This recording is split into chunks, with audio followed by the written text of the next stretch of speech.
muito bom dia para você nesta sexta-feira, sua linda, hoje 4 de maio. Bom, tá curioso para saber o que vai ver hoje aqui, né? Então, dá uma espiada. Novo confronto é registrado no Rio de Janeiro após morte de capitão da PM. Desabrigados de prédio que caiu em São Paulo estão em barracas próximas ao local do incidente. Homens são presos transportando R$1 milhão em Belo Horizonte. Super telescópio identifica lixo espacial que cai sobre a Terra. E as ações do Maio Amarelo para conscientizar sobre imprudências de trânsito. O RF com você está apenas começando.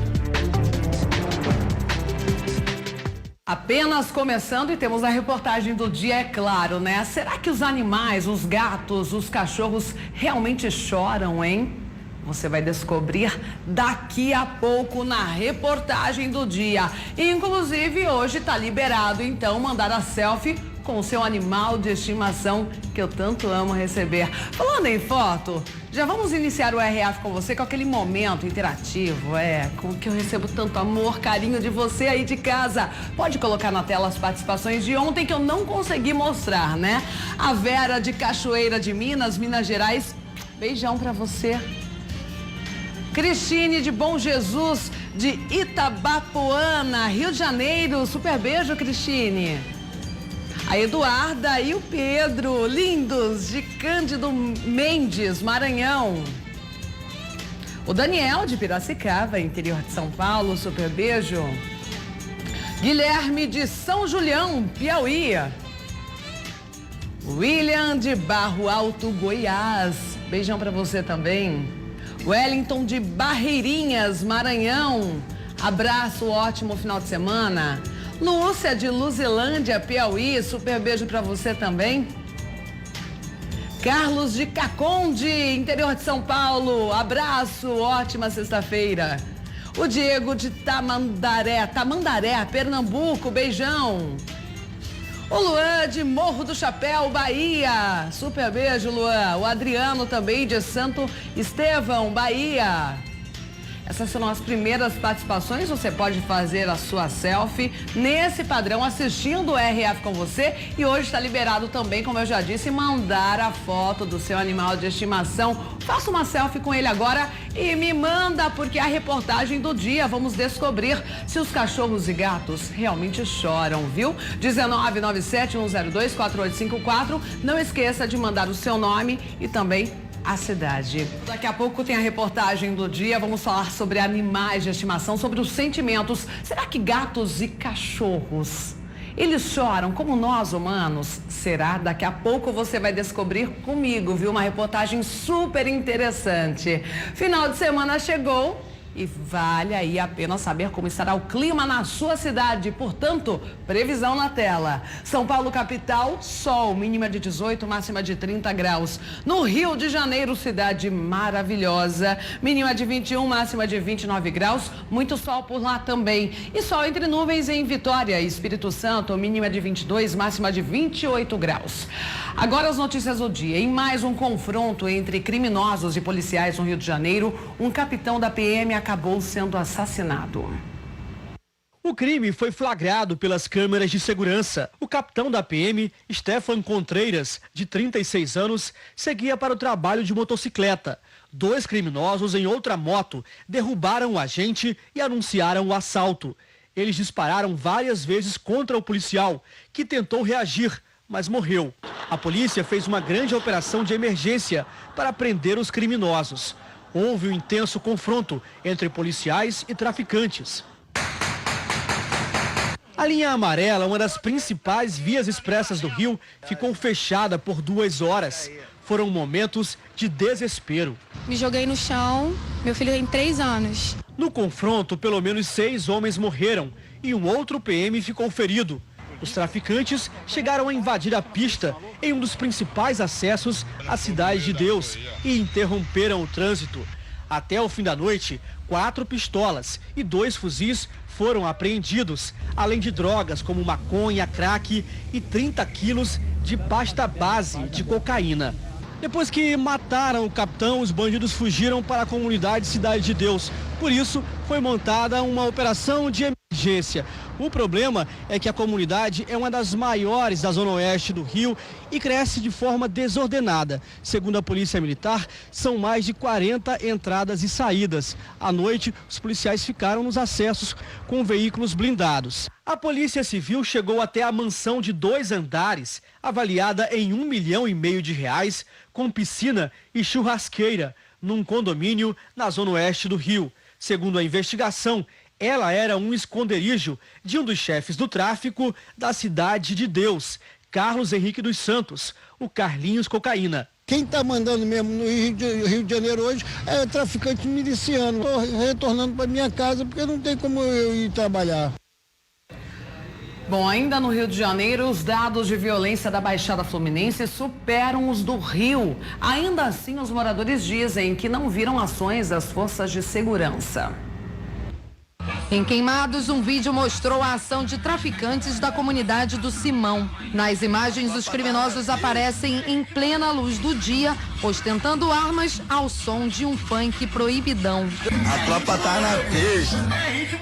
Nessa região vivem quase 4 milhões de pessoas. Uma população refém do medo. A Vanessa já foi assaltada 2 vezes no município de Nova Iguaçu. Ela diz que os moradores chegaram a criar grupos de discussão no celular para alertar sobre os casos de violência. Ali a gente fica em comunicação, né, um com os outros. Acabaram de ser assaltados, não passa por ali, a gente tenta pedir socorro. A Baixada Fluminense é hoje um dos lugares mais perigosos do estado. Tem quase o dobro de mortes violentas da capital. Mesmo assim, as 13 cidades ainda não viraram foco das ações da intervenção federal. Em média, são 62 casos de mortes para cada 100 mil habitantes. Números que assustam os moradores, que reconhecem que por aqui as políticas de segurança não chegam. É muito revoltante você passar em Copacabana, ver a praia sendo protegida, ver os shoppings sendo protegidos e a gente abandonados. No último fim de semana, 5 pessoas morreram numa chacina em um bar na comunidade Vila Operária, em Duque de Caxias. A Polícia Civil investiga se o ataque partiu de milicianos que disputam o domínio da região. O jovem Yuri de Castilho, de 22 anos, foi morto em São João de Meriti. O rapaz estava de moto, tentou desviar de um assalto e acabou se tornando mais uma vítima de violência na Baixada. O Rio está sob intervenção federal na segurança pública desde fevereiro deste ano. Das 22 operações conjuntas realizadas, nenhuma atingiu a Baixada. Foi feito apenas um patrulhamento em áreas do entorno, como a rodovia Presidente Dutra. Bom, e os desabrigados do prédio que desabou em São Paulo estão em barracas próximas ao local do incidente. Vários deles não aceitaram ir para abrigos. Alguns tentam esquecer as imagens da madrugada do dia 1º de maio. A gente só lembra do que aconteceu quando estamos sozinhos e aí a gente bate aquela... E aí a gente volta tudo na mente. Outros assistem pelo celular a imagem, certos de que jamais será esquecida. Até agora, de todos que perderam suas casas, só 46 pessoas foram para o abrigo da prefeitura. Alguns foram ajudados por amigos e parentes. E boa parte ficou na praça. Muitas barracas foram doadas, as pessoas ficam dentro do local. As pessoas não têm banheiro por aqui, elas têm que pedir auxílio de bares que ficam ao redor aqui da praça para poderem fazer suas necessidades. Local de banho aqui também não tem. Por isso o movimento agora já conversou com a prefeitura, com o poder público e realmente as pessoas que moravam no prédio que desabou devem agora ir para um abrigo. Às vezes a gente frequenta lá nos banheiros de bar, as pessoas às vezes não dá muita importância, não quer aceitar, né? Porque tá vendo que a gente aconteceu tudo isso, então a gente precisa, né? E é muita humilhação. Doações chegam o tempo todo, mas não são apenas moradores do prédio que recebem os donativos. Quem vive na rua também vai até o local e alguns são violentos. O dinheiro disponibilizado para o Bolsa Aluguel das famílias já está na conta da prefeitura e só aguardando agora com que essas famílias vão até lá, se cadastrem para começar então a distribuição dessa renda. O outro edifício, que também pegou fogo, corre o risco de desabar e está completamente interditado pela Defesa Civil. O laudo sobre a possibilidade de ceder ainda não ficou pronto. O prédio é comercial, são 11 andares. Os 2 últimos são os mais comprometidos. A gente está monitorando e, inclusive, esse monitoramento que a gente faz, ele com certeza vai servir de base para que a prefeitura, para corroborar ou não a posição de algum engenheiro da prefeitura que venha, porventura, a mais à frente decidir pela interdição de vez do imóvel. Para tirar o peso do alto do prédio, a caixa d'água foi esvaziada pela Defesa Civil. Como é um prédio comercial, apenas o zelador com a família moravam no local.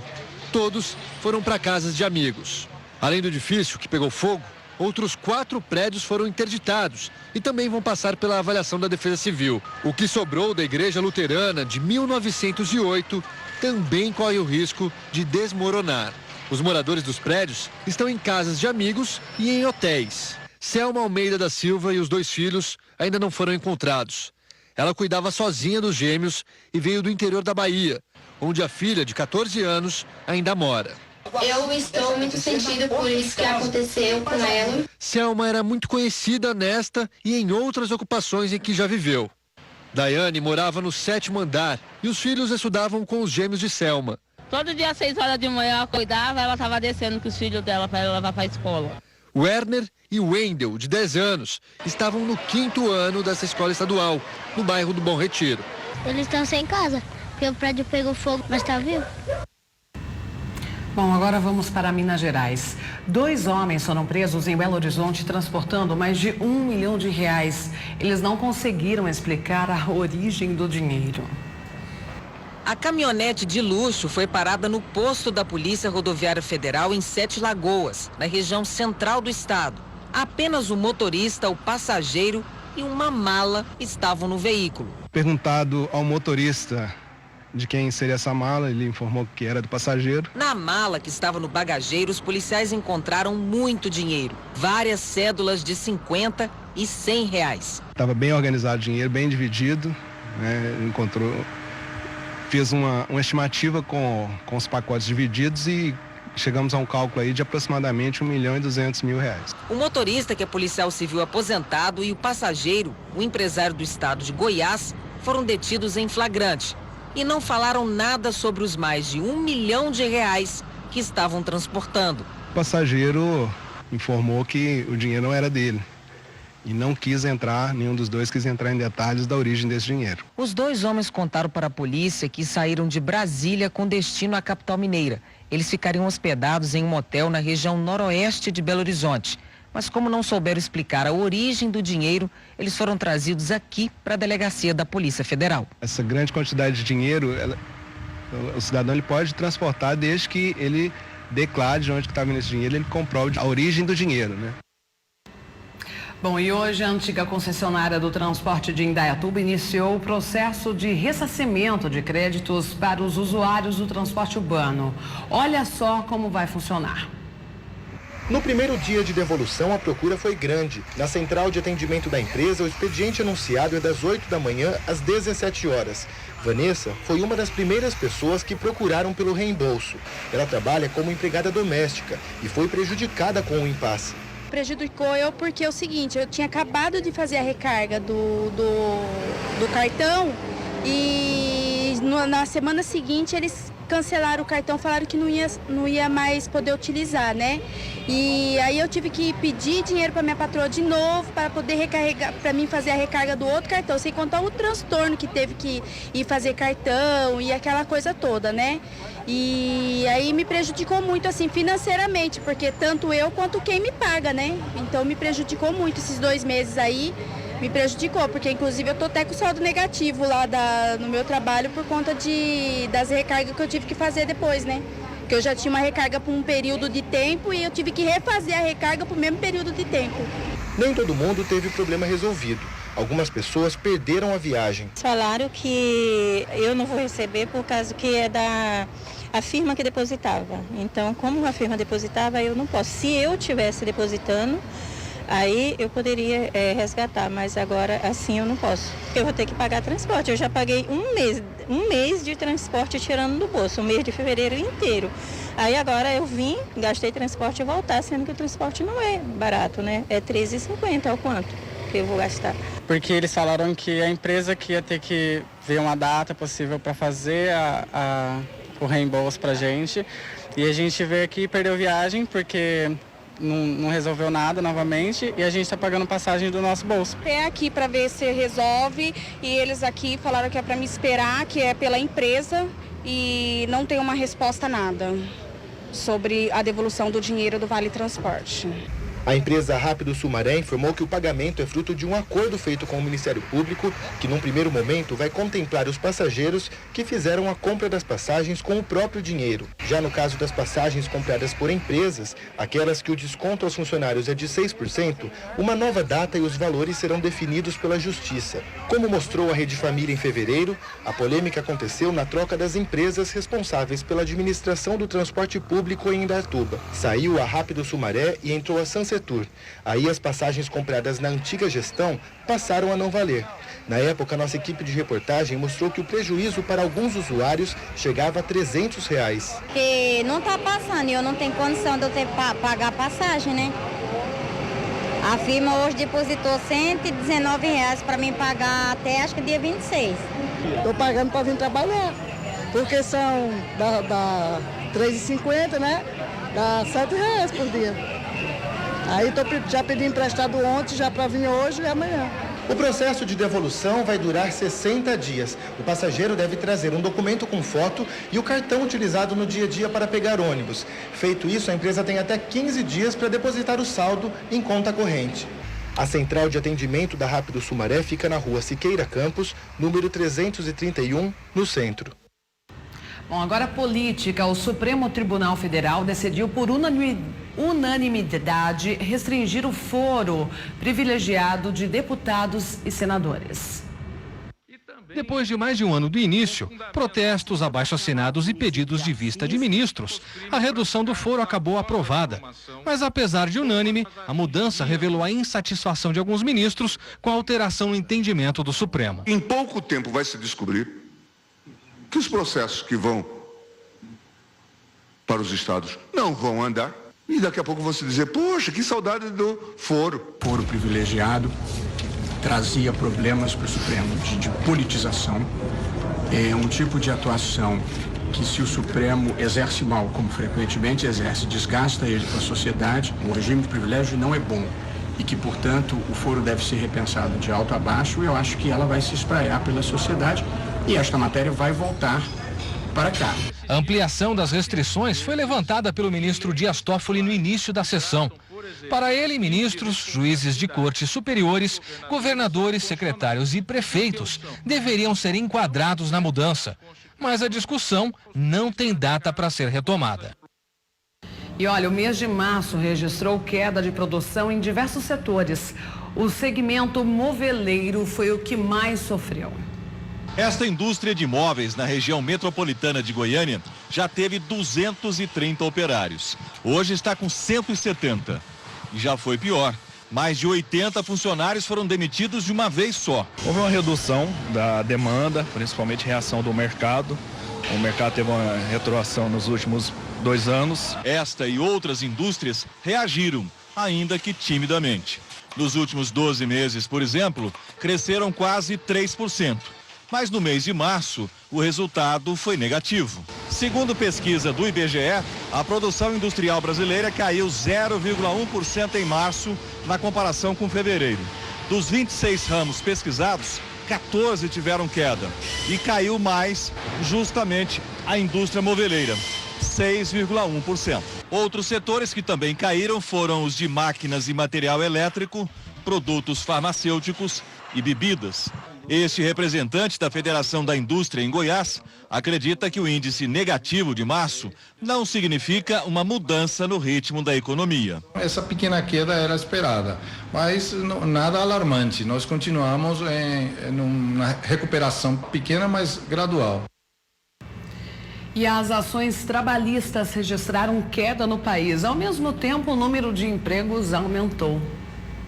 O balanço foi apresentado pelo ministro do Tribunal Superior do Trabalho, Ives Gandra, durante um encontro em São Paulo.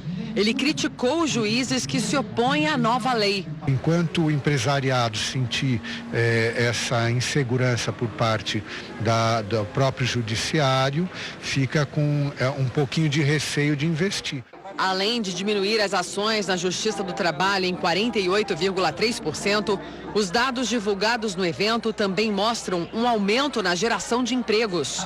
O evento foi promovido pela União Nacional das Entidades do Comércio e Serviços.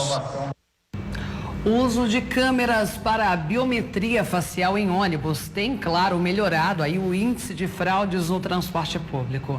No Distrito Federal, a biometria é obrigatória e ainda assim são registradas tentativas de burlar o sistema. Para implementar todo o sistema, esta empresa gastou R$800 mil. Os ônibus estão com os equipamentos desde novembro e os resultados já começam a aparecer. De fevereiro até agora, foram registradas 2.400 fraudes. Passageiros que foram flagrados usando o cartão de filhos, netos, amigos. A partir do momento que o estudante encosta o cartão, o benefício dele no validador, o sistema mesmo registra 5 fotos, do momento do acesso, 2 antes e 2 depois. O próprio sistema identifica se é a pessoa ou não. E ele tem uma taxa de 50% de assertividade. No Distrito Federal, 300 mil estudantes e 65 mil pessoas com alguma deficiência contam com o direito à gratuidade do transporte público. Dados do governo do Distrito Federal apontam que na fase experimental da biometria facial, 7 mil pessoas foram flagradas usando o transporte de maneira irregular. E se a fraude for comprovada, o dono do cartão tem o direito à gratuidade ao transporte público suspenso. As concessionárias são obrigadas a encaminhar a informação da biometria para o Deftrans diariamente. O governo acredita que irá economizar R$20 milhões por ano. Dinheiro que até então era gasto com pessoas que não tinham direito à gratuidade. Acho bom, porque tem gente que rouba o cartão dos outros, aí vai pagando passagem. É o certo, né, Fábio? É uma forma mais segura, né, de se prevenir, no caso, de evitar a fraude, na verdade, né? Bom, agora um sonho que virou decepção. Vários jovens pagaram uma agência de intercâmbio, mas a empresa não teria cumprido o contrato. Karina investiu R$13 mil para fazer um intercâmbio na Austrália. Um sonho antigo, planejado com antecedência e sacrifício. Eu abri mão de um emprego que eu estava há 8 anos, numa multinacional. Eu vendi meu carro, né? Eu fiz planos, então assim, a decepção é gigantesca, a frustração é maior ainda. E ter a possibilidade de não reaver o meu dinheiro é pior ainda, né? O problema foi que a agência de intercâmbio que ela contratou não cumpriu o que está no contrato. Eu liguei para a escola, lá do intercâmbio que eu ia fazer na Austrália, e eles falaram para mim por telefone, olha, você não vai vir para cá porque não pagaram o seu intercâmbio. A estudante registrou o boletim de ocorrência contra a Global Study Intercâmbio. E depois que postou uma reclamação nas redes sociais, descobriu que havia muito mais gente na mesma situação. Fernanda e Flávio também pretendiam ir para a Austrália. Pagamos em outubro de 2017, integral, né? Os 2 intercâmbios. Para dar entrada no visto, é preciso que a agência Global Study tenha repassado o valor para a escola. A escola emite esse documento e a gente dá entrada no nosso visto. Só que detalhe, a Global só foi efetuar o pagamento para essa escola em março de 2018. A filha da Nélia é outra estudante lesada. Ela desembolsou R$15 mil e também viu ruir o sonho de estudar no exterior. A passagem para a Irlanda está comprada e o embarque marcado para daqui a um mês, mas a escola não foi paga pela agência. Na realidade é uma frustração, né? Porque você batalha, você guarda dinheiro, você tira dinheiro de onde você nem pensa em tirar, você faz empréstimo, você vende carro para realizar um sonho e até mesmo profissionalmente seria muito importante para minha filha. A filha da Divina também foi enganada. Ela está em Los Angeles, nos Estados Unidos, de onde contou o drama que viveu. Quando foi 2 dias antes do meu embarque, então no dia 25 de abril, às 18 horas mais ou menos, a pessoa da escola, da IC, me liga, da matriz deles que fica em Boston, novamente informando que a Global Study não havia feito pagamento e que se eles não pagassem até o dia seguinte, que no caso era dia 26, um dia antes do meu embarque, eu não poderia estudar. Então eu tive que partir para um plano B,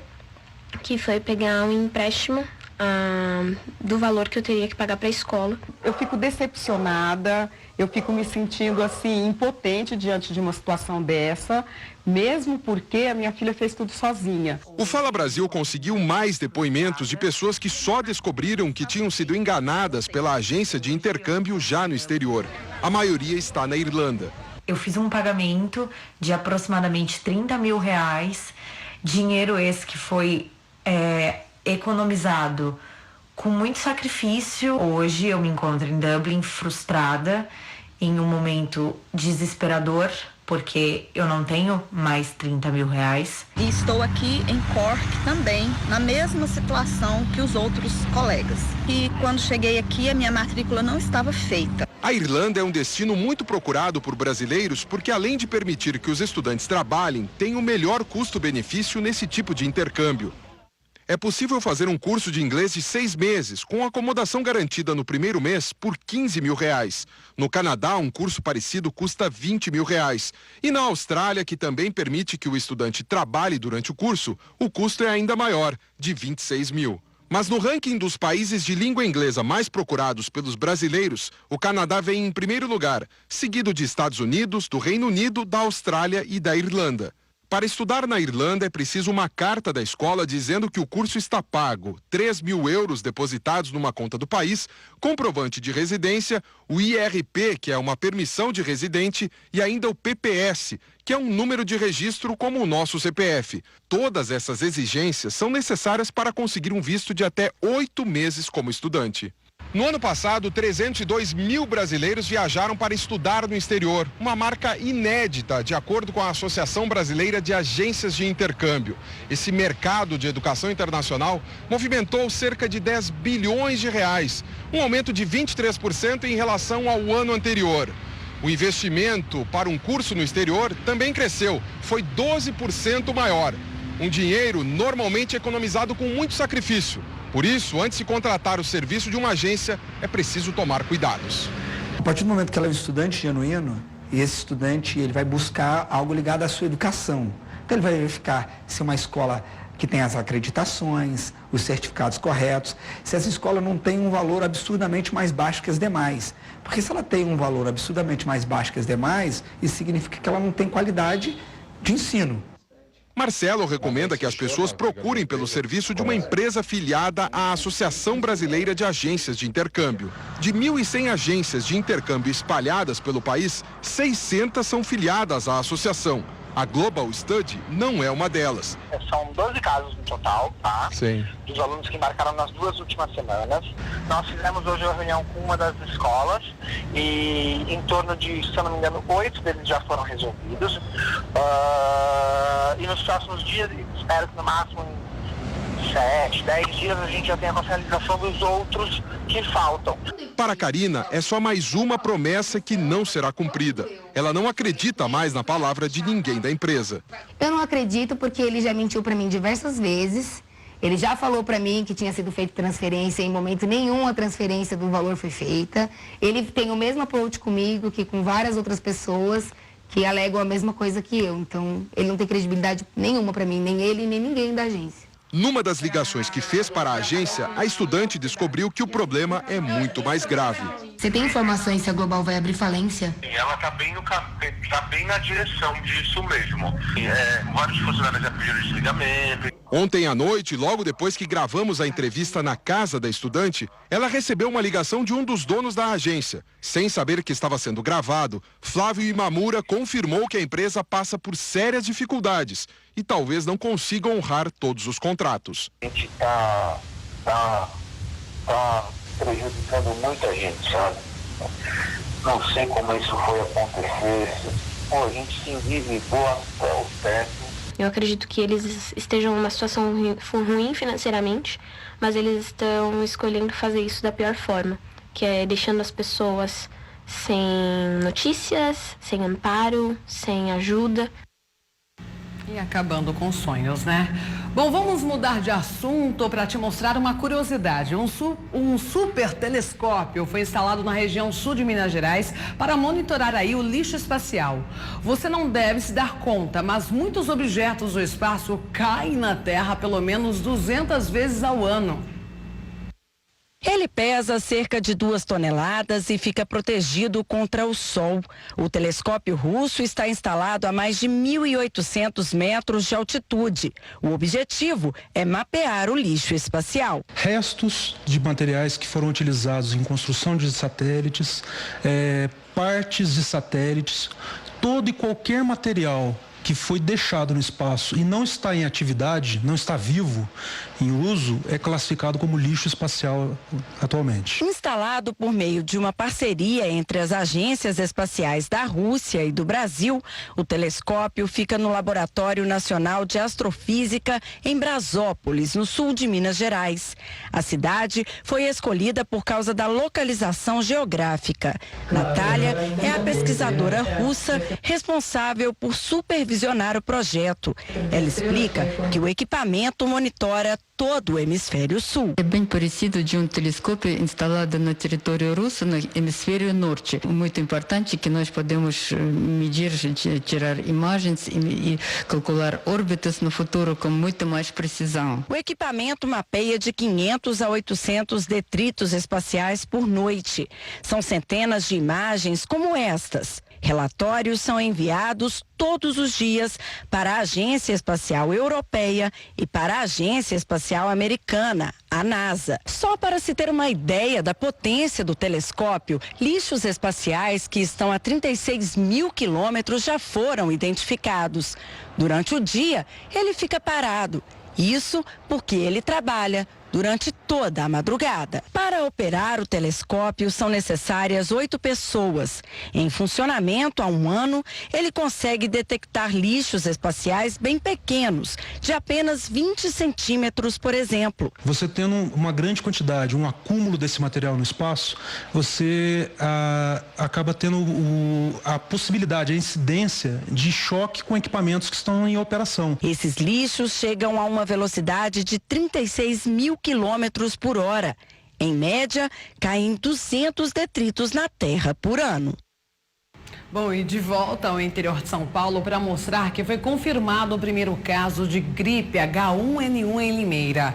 A cidade continua com a campanha de vacinação para os grupos de risco.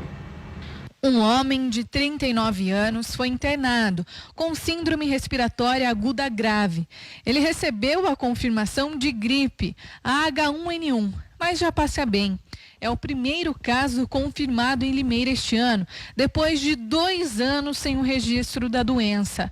Outras 9 pessoas aguardam o resultado de exames. A vacina aplicada na rede pública também protege contra esse subtipo de vírus, que pode agravar os sintomas em grupos considerados de risco. Em Limeira, a dose é indicada a esses grupos. Mais de 18 mil pessoas já foram imunizadas na cidade.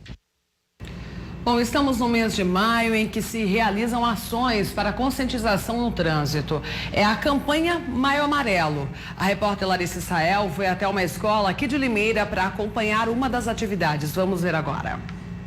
A quadra da escola se tornou uma mini cidade. No percurso, os detalhes simbolizam as regras de trânsito.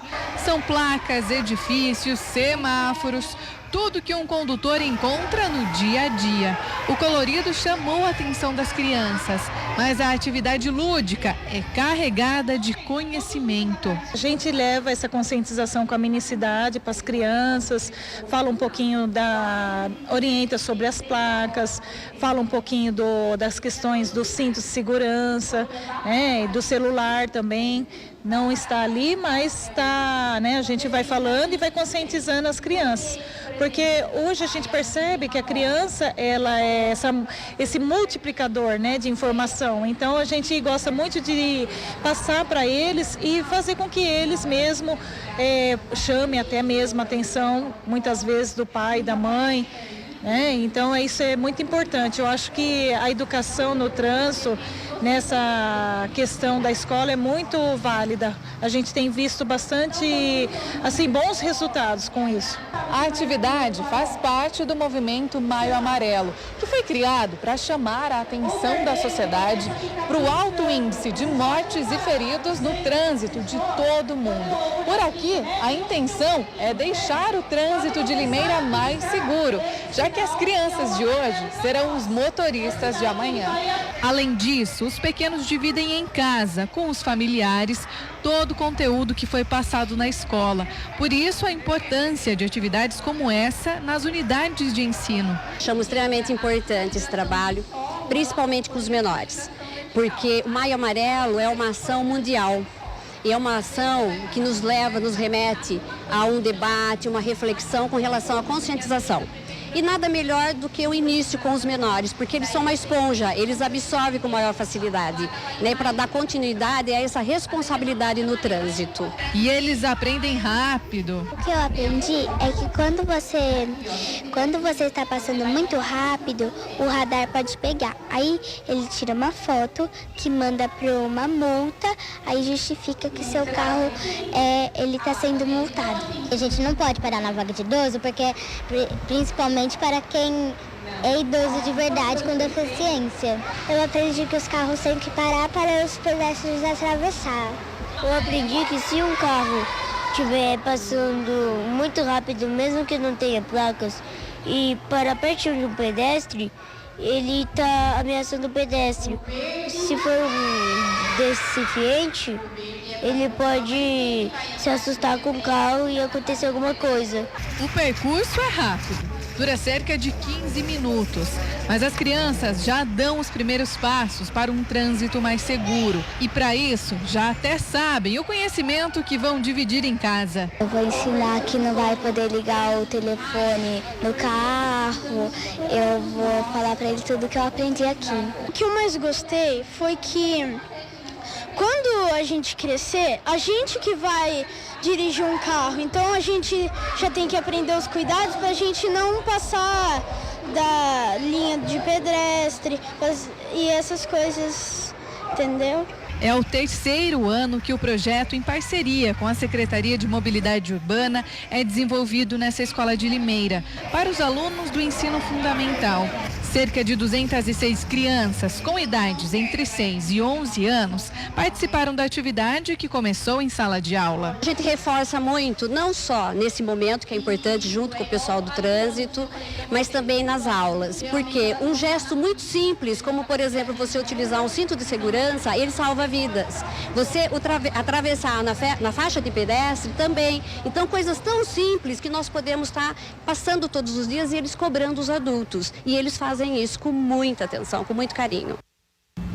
Bom, agora uma pergunta, você gosta de pitaia? Bom, se você gosta, a fruta é capaz de trazer inúmeros benefícios, vamos ver.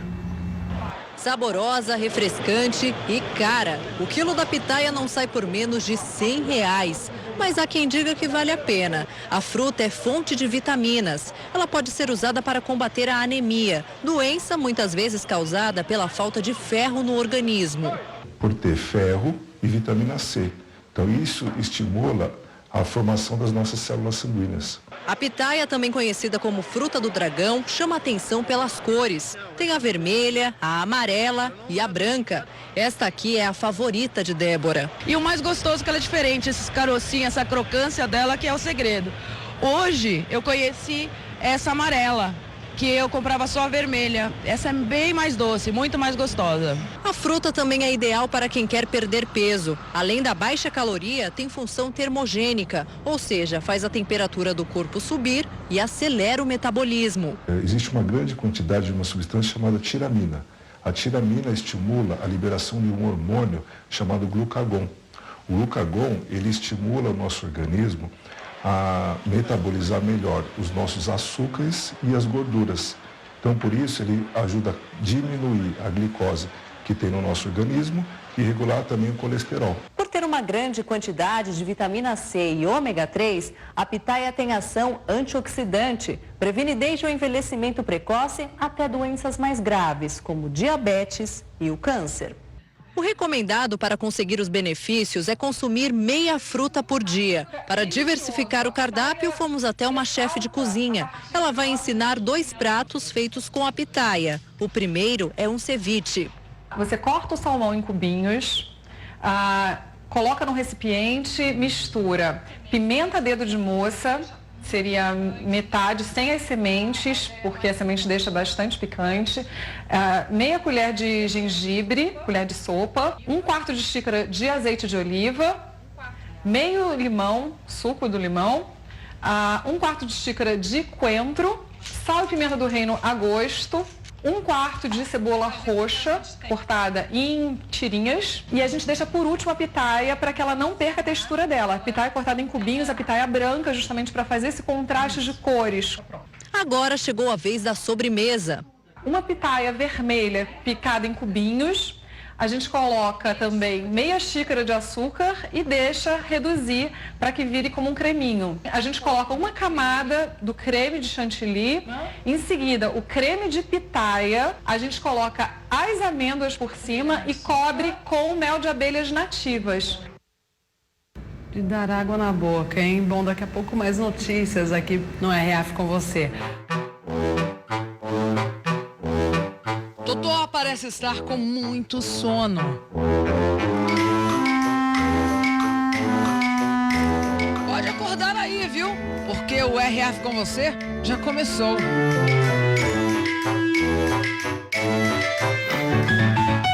Já o Luca tá ligadão. Já se arrumou no sofá. E foi até aumentar o volume da televisão. O Geraldo de Belo Horizonte nem pisca. Tá grudado na telinha e não sai dali por nada desse mundo.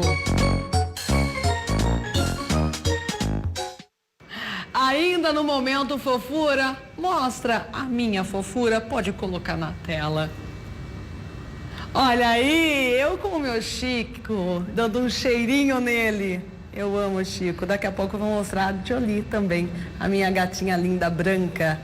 Bom, e vamos então para a reportagem do dia. Vou até sentar aqui, né? Você sabia que o seu bichinho de estimação chora?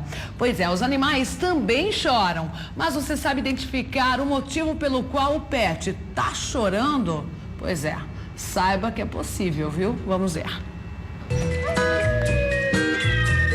Já começou o chororô da bicharada. Ele chora assim, que ele se sente só. Eles querem brincar, eles querem atenção, então eles choram. Os pets choram de um lado e os donos sofrem do outro. E dói, é um filho, né? Mas será que os animais choram de verdade? Choram, sem dúvida nenhuma. A grande maioria deles, se não todos, choram. Por que será que gatos e cães caem no berreiro? Em outras palavras, qual a diferença entre o choro dos animais e dos humanos? Nós fomos atrás descobrir. Mas antes vou explicar algo histórico. Há 15 anos, uma pesquisa da Universidade de Iowa, nos Estados Unidos, comprovou que os animais podem sentir emoções como medo, raiva, repulsa, surpresa, constrangimento, alegria e tristeza. Eles choram porque sofrem como acontece com o ser humano. Pode ser algo físico, dor, desconforto, alguma coisa assim que está acontecendo nesse corpo dele, ou algo comportamental. Então, ansiedade, né, a ausência do tutor, alguma coisa que ele está sentindo de forma não física, mas sim psicológica, né, mental. Além disso, os animais também precisam chorar para chamar a atenção dos donos. Assim como acontece com os bebês, que ainda não conseguem se comunicar com a fala. Pela fala. Locke é um husky siberiano de 1 ano e 11 meses. Ele faz parte da família da Cláudia. Tem 2 filhas, ele é o terceiro. Segundo a Cláudia, ele é um grande chorão. Ela até fez vídeos para provar o que diz.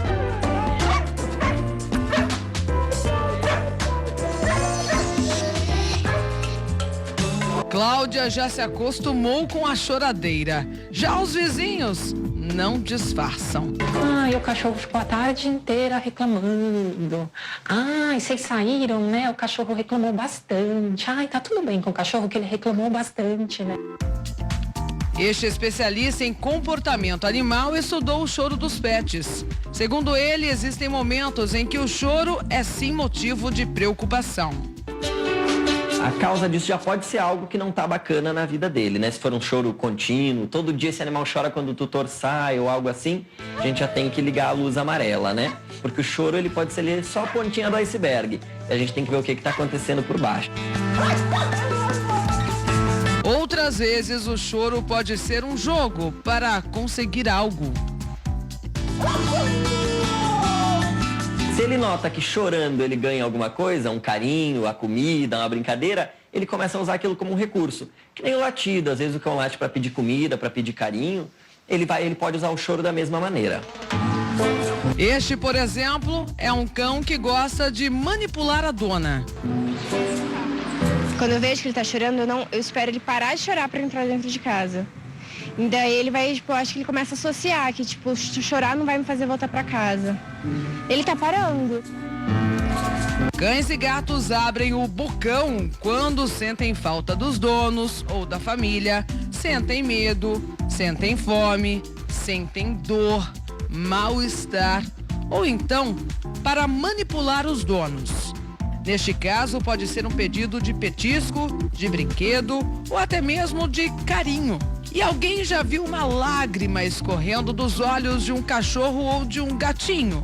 Segundo os especialistas, isso só acontece na ficção. E há diferença entre o choro de um cachorro e dos felinos. Geralmente o cão ele tem aquele ganido, né, bem característico. O gato pelo miado. Ele tem um miado um pouco mais de lamento, né? Tommy é um gato chorão que tem um histórico de vida triste. A Cláudia o resgatou das ruas há 4 anos. Ele estava bem debilitado e cego de um dos olhos. Devido aos maus tratos que ele sofreu na rua, ele foi abandonado e ele demandou um cuidado especial. Ele é um gato diferente dos gatos medrosos que a gente conhece. Ele é um gato bem sociável, que gosta de colo, que gosta de gente, gosta de passear, né? É um gato carinhoso, extremamente carinhoso, né? Gosta de dormir sempre comigo. Cláudia conta que Tommy chora quando quer carinho e atenção. Ele chora que nem uma criança, fica me chamando. Ela sabe quando Tommy está só miando ou chorando.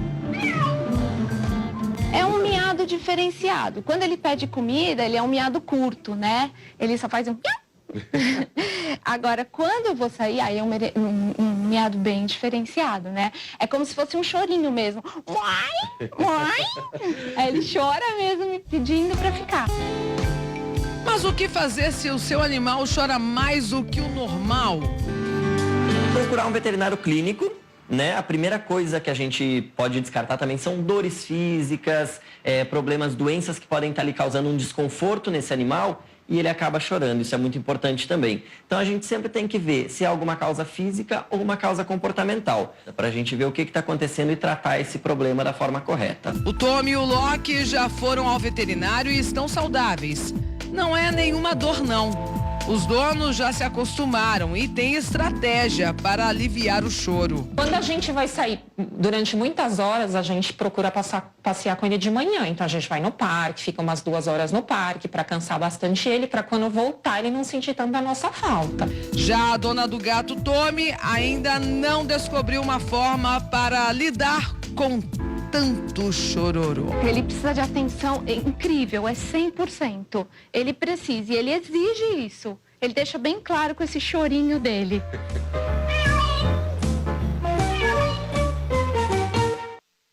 Os meus geralmente choram aí porque estão com fome, né? Falando nos meus gatos, já mostrei com o Chico pra você aquela delícia. Agora, Jolie. Pode colocar na tela, Jolie.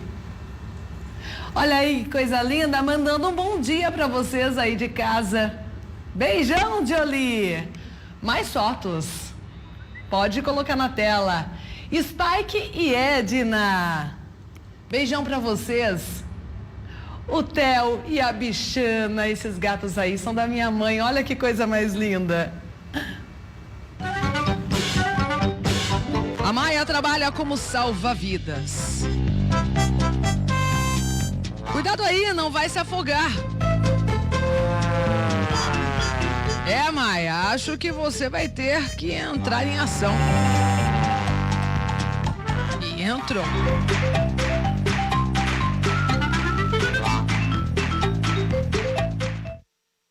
Eu adoro quando o assunto aqui é animal de estimação. Vamos lá para mais momento fofura aqui. Pode colocar na tela algumas fotos. O Vicente e a Gabriela de Fronteiras, Piauí. Beijão para vocês. Ótima sexta para Lúcia e a Rabudinha de Luzilândia, Piauí. Beijão. O Fofo e o Meninão, aqui de Limeira, meus conterrâneos, beijão pra vocês. O Enzo e o Christian, de Oeiras, Piauí, beijão.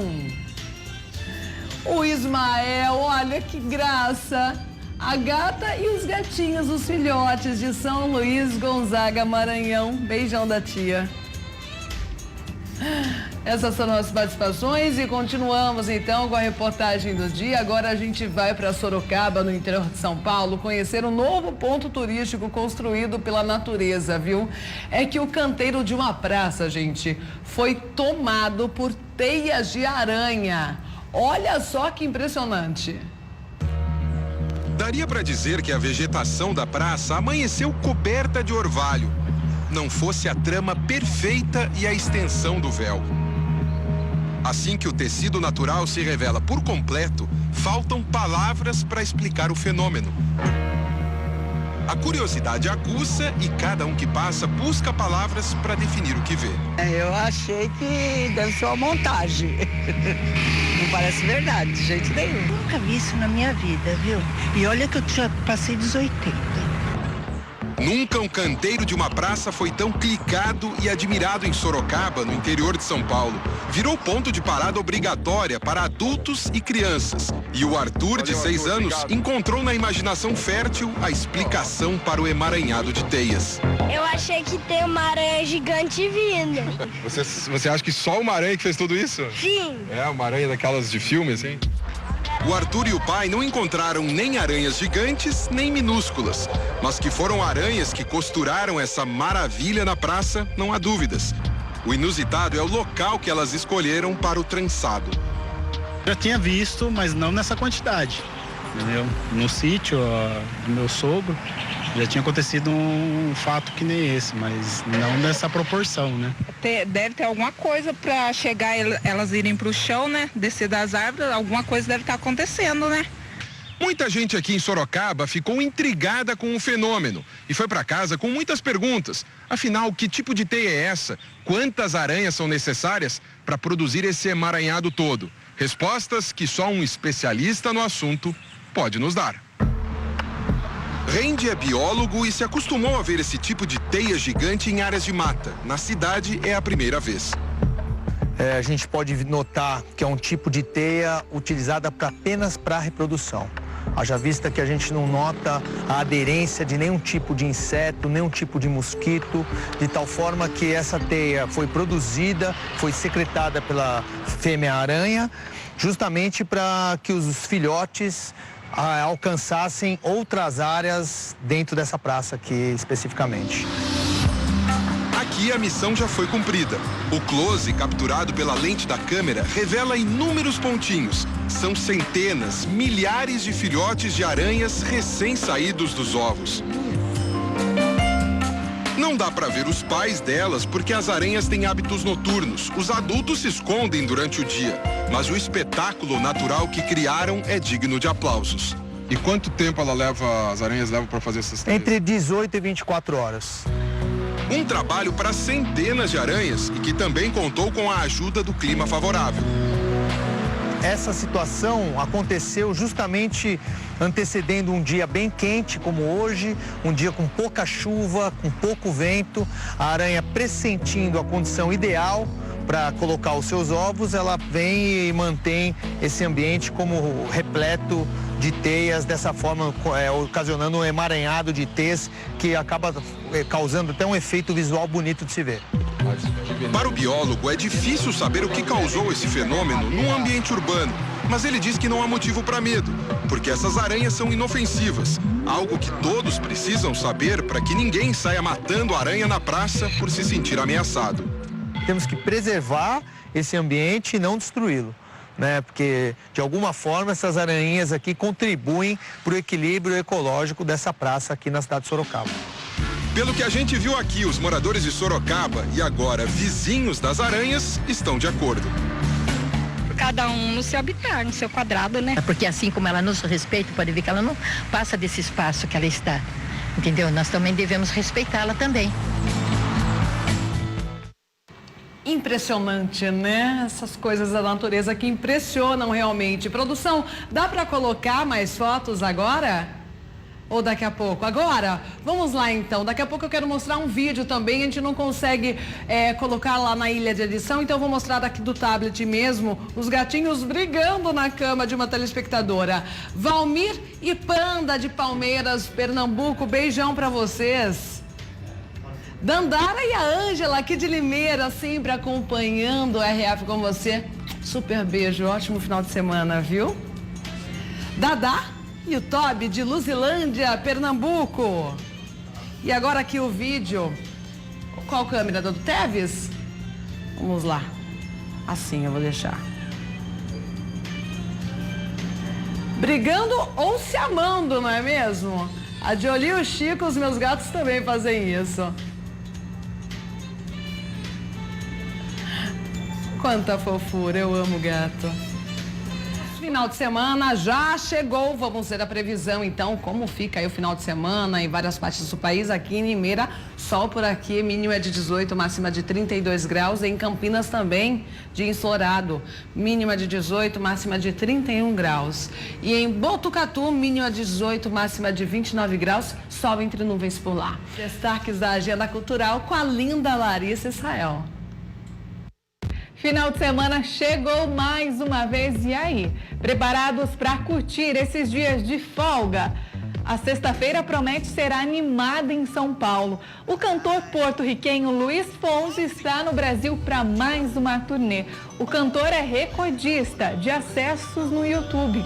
O hit Despacito, lançado no ano passado, foi visto mais de 5 bilhões de vezes, além de ter sido a música mais tocada de 2017. O show, que acontece logo mais no Espaço das Américas, vai contar ainda com uma atração especial. A rainha do axé, Ivete Sangalo, está de volta aos palcos e vai cantar junto com Luiz. Sem dúvida será um grande show. Mas é da Turma do Chapéu, tem opção para você também. No sábado tem show de Paula Fernandes. A apresentação será no Tom Brasil às 22 horas. Já em Campinas, interior de São Paulo, sábado é dia de curtir e relembrar os sucessos do cantor Netinho de Paula.